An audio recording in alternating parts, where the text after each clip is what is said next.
doing in the area. It doesn't matter whether you are sitting Ketia, or you are Dominic NITIWUL, or you are an ordinary man sitting in Doman Hinkro.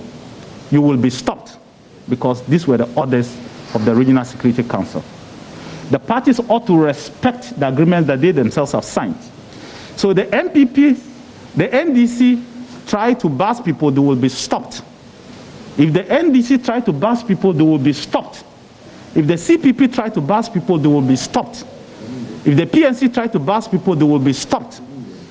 All I urge the political parties to do is to respect what they have signed. Allow the people to go individually and register. And those people can only be challenged.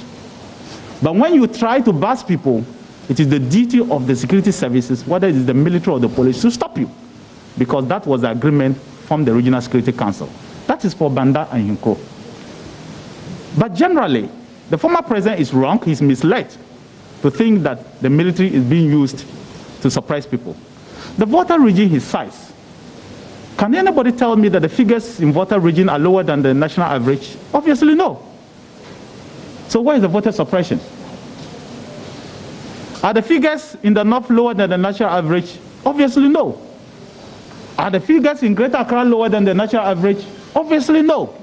So where is the voter suppression? Secondly, we have over 30,000 polling stations. How many polling stations have we seen soldiers visit for anybody to conclude that there's voter suppression? Of course, they have visited places where there's trouble, and that is their job, and they will continue to visit places where there's trouble. But for anybody to conclude, especially a former president and commander-in-chief of the Ghana Armed Forces, that there's voter suppression, I think he's misleading the people. So I am challenging him. I'm calling on the former president to provide us with evidence, and we will act. But as I see today, it's only mere allegation. He has not provided us with any evidence. As I said, if he's talking about Banda Hinkro, he should advise his people to start busing people. It is not allowed, and the military will continue to stop people who are busing people. Allow the people to go and register themselves. It's not your duty to bus people. Allow them to register, and everybody will be allowed to register. But you cannot bus people. They signed an agreement not to bus anybody. So the MPP, the political parties, I am telling them that if you attempt to bus people, we will stop you. Whether it is NDC, MPP, CPP, we will stop you, because it is only bringing a reaction from the opposite side. If the MPP try to bus people, the NDC will try to stop them.